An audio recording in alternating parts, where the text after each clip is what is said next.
Some of Donald Trump's most extreme supporters are turning on him over this viral clip. Somebody named Chief Trumpster on Twitter said, "This is awful." Someone said, "Nope, don't like this one." Someone said, "My goodness, he sucks." These are Trump supporters in response to a clip about Donald Trump, and we will break down how we got here and how the political landscape is shaped over the past 24 hours. We have 20 days to go and no time to waste. Make sure you drop a like, make sure you're subscribed, and let's start with this clip from last night where Donald Trump is barely even coherent. I mean, just watch this. 32 days, Mr. Congressman. 32, she goes, and the election will be in 32 days. 32 days. The teleprompter crashed. 32 days. She kept going. I would have loved to. You know, it kicked back in. It's called a kickback. Like some people know a lot about a kickback. It's called a kickback. They know in this administration. But no, it's a kickback. It kicks back in. So, okay, he needs to say it one more time. We don't get that it's a kickback. He refuses to release his cognitive test. He refuses to even take a cognitive exam. He won't go on 60 Minutes. He won't debate Kamala. And this is all we see of it. We can only extract how he's doing based on clips if we don't have an actual cognitive report. And if we're using clips like this, then he is not in good shape. You know, this clip is so bad that earlier today, I downloaded it, I airdropped it to my phone, and I sent it to my Trump voting friends. I showed them this clip and I said, how are you going to vote for this? I mean, they don't see these clips because Trump knows that his rallies, Trump knows that his Truth Social posts don't really break outside of his MAGA bubble. There's this MAGA ecosystem that his crazy stuff gets trapped in, so my normal Trump voting friends who work all day, every day, don't have time to see him say stuff like this. So my broader point is, send crazy Trump clips to your MAGA friends so they understand what is happening. There's this clip from today. JD Vance says, for the first time this election cycle, that Donald Trump didn't lose the election. Well, he says that in different words. And the second question, what message do you think it sends to independent voters when you do not directly answer the question, did Donald Trump lose in 2020? So the question was, what direction does it send to independents when you won't answer this question? It's a little bit muffled. I think, sir, look. First of all, on the election of 2020, I've answered this question directly a million times. No, I think there are serious problems in 2020. So did Donald Trump lose the election? Not by the words that I would use. So he said it right there, not by the words that I would use. What other words are there? Donald Trump refused to concede the election. He never called in the same way that Hillary Clinton did. Don't draw the equivalency there. Hillary Clinton called Donald Trump to concede in 2016. Trump never conceded to Biden to this day. He never even showed up to the inauguration, which is unprecedented. Now he's skipping out of interviews, skipping out of debates. And this brings us on to some clips today that I think are hilarious. Well, not really hilarious. Jessica Tarlov is going off on the Fox News hosts like Jesse Waters, and it's pretty cathartic, but it's funny to see Jesse Waters flounder on live TV. To lay the groundwork, Donald Trump spoke to women voters in Georgia, which is a battleground state, and he said some wild stuff. Take this clip, for example. I got a call from Katie Britt, a young, just a fantastically attractive person from Alabama. She's a senator. And she called me up like emergency. Because an Alabama judge had ruled that the IVF clinics were illegal and they have to be closed down. A judge ruled. And she said, friends of mine came up to me and they were so angry. I didn't even know they were going, it's fertilization. I didn't know they were even involved in it. Nobody talks about it. They don't talk about it. But now that they can't do it, she said, I was attacked. In a certain way, I was attacked. And I said, explain IVF. He called it IVS. Very quickly.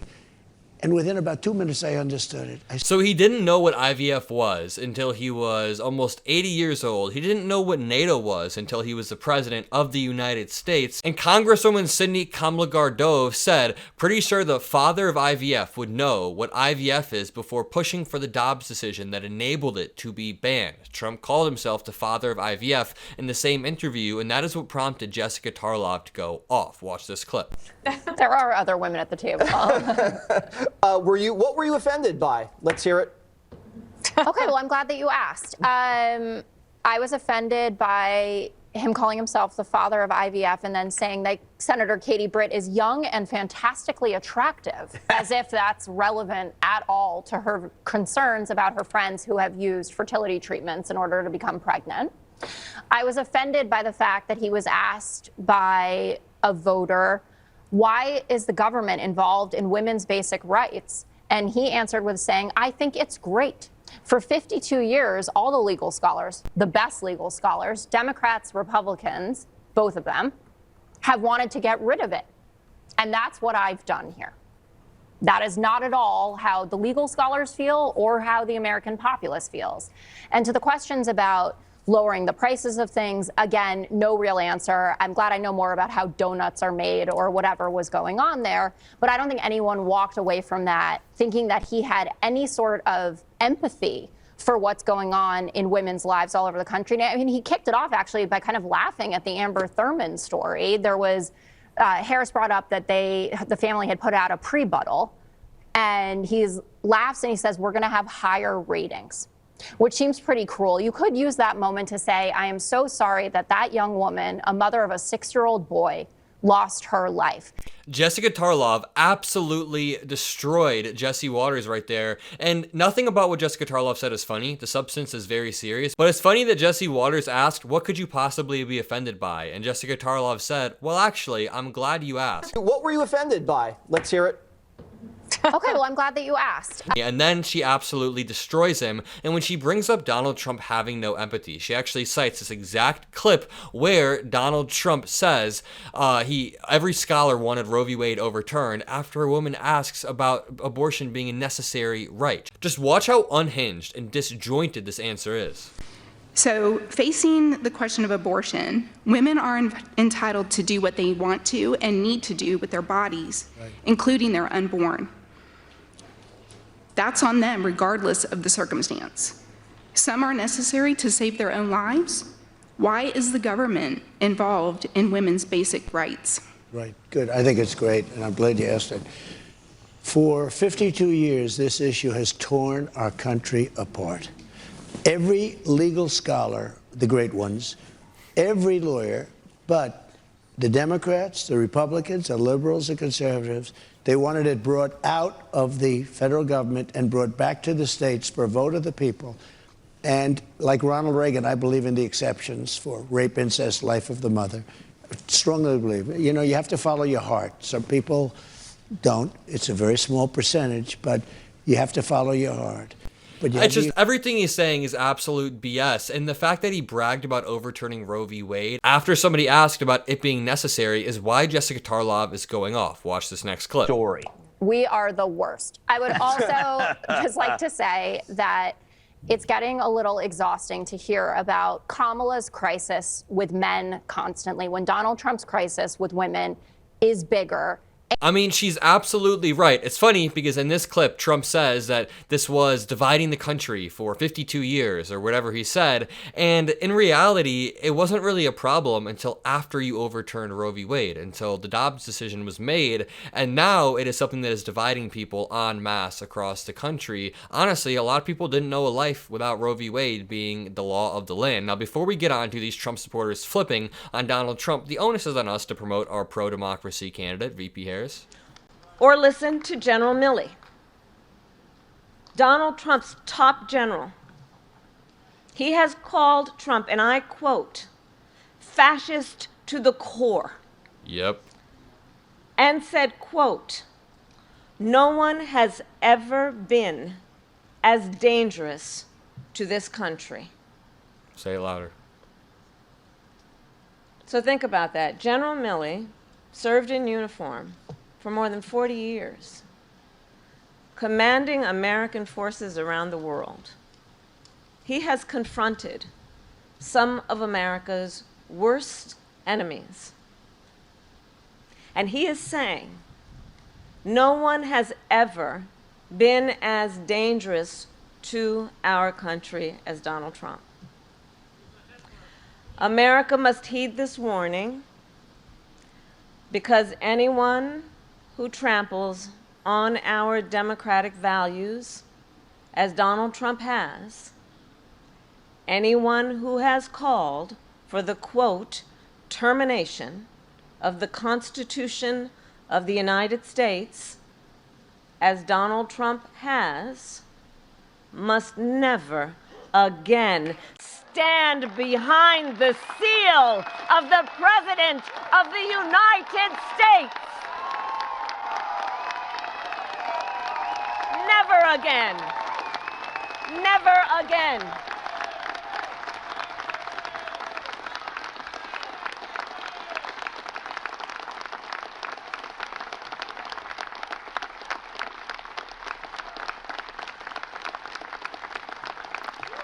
I'm going to send this one to my MAGA friends, too. She's looking quite presidential.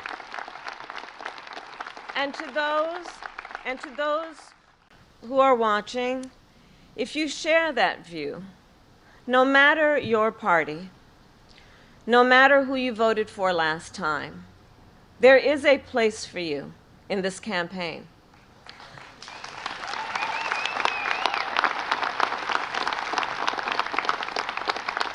The coalition we have built has room for everyone who is ready to turn the page on the chaos and instability of Donald Trump. And I pledge to you to be a president for all Americans. Well said from VP Harris. Now, we have a clip of Donald Trump that has his supporters turning on him. Even last night, during his speech, people were walking out. Watch this clip of him speaking. They don't want to move the camera a little bit up. They don't want to, because they don't want to do anything that's good for us. They don't want to do anything that's good for us.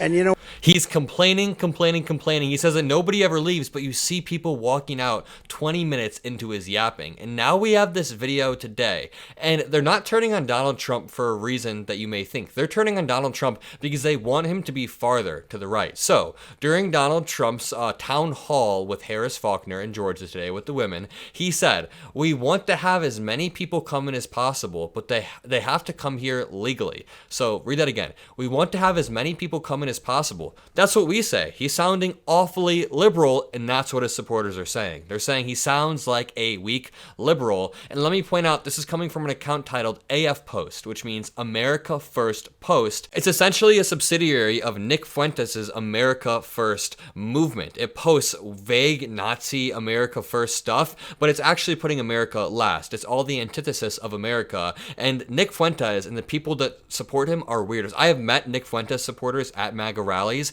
They always smell terrible and they're very socially awkward. I'm not just saying that to be a bully. Genuinely, Nick Fuentes fans are very socially awkward, and that explains why they have this niche ideology that is never going to be popular. Watch this clip. Dear President Trump, thank you so much for everything you have done for this country. Thank you. You fight for us in the past, you are fighting for us right now, and I know you will fight for us in the future. Thank you. My name is Tran Minh Nguyen, and my family escaped the communist Vietnam 30 years ago. And this is my question for you. America is a land of opportunity, and its policy welcomes immigrants legally.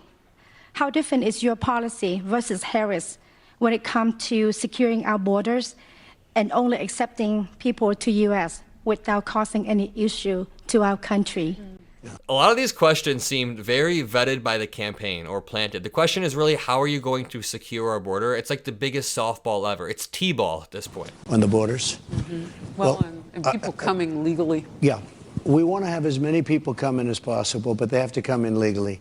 We don't want murderers. We don't want drug dealers. We don't want human traffickers. We don't want people from prison that are being let out after murdering somebody. We don't want to have that. We want to have great people come in. And that's the sad thing. So many people work to come in our country. They've worked for 10 years. They're getting ready. And then millions of people pour through the southern border. That's what pisses me off. The reason why they pour through the southern border is because the process isn't streamlined with more asylum judges, more funding for Border Patrol, and when we had a bill that was proposed by Langford to increase the amount of asylum judges, Donald Trump told Congress to shoot it down. But you heard what Donald Trump said. He said, we want as many people to come in as possible. I agree with that. People come in as possible, but Yep, yes we do. Let's read some of the replies from MAGA people, and you can tell that they are MAGA people. This says Bunny Groiper. A Groiper is a weird, awkward Nick Fuentes Fuentes fan. It says, how can anyone vote for this guy? Lesser of two evils is not an answer. And they're saying because they both want brown people to come in the country. This next one says 1 billion Indians incoming. He's saying he doesn't want any more brown people to come in. This one says it straight up, dude, what if brown people but millions and millions more? Amazing, he's saying sarcastically. Someone said, look at my Republican Party, dog, saying that the Republican Party is strayed far from what he wants it to be, which is a white nationalist party. Someone said, there is zero difference between a legal immigrant and illegal. They both have the exact same tendencies. America wanted workers, but instead got people, meaning those people are being taken care of rather than actual Americans. When he says they both have the exact same tendencies, that is some race realism BS right there. He's saying that brown people are inherently worse. Chief Trumpster says this is awful. Vittorio says, nope, don't like this one. Knox says, my goodness, he sucks. Someone said, so true. If America is going to be demographically raped, it must be done so legally. Someone said, America's full. Let's see what this pleasant clip of Nick Fuentes is going to be. This man has not kissed a girl in his life. It does not benefit American workers. It doesn't benefit Americans in the capacity of Americans living within a coherent society. I don't think it's beneficial to have a ton of racial diversity, actually, in a given community, school, workplace.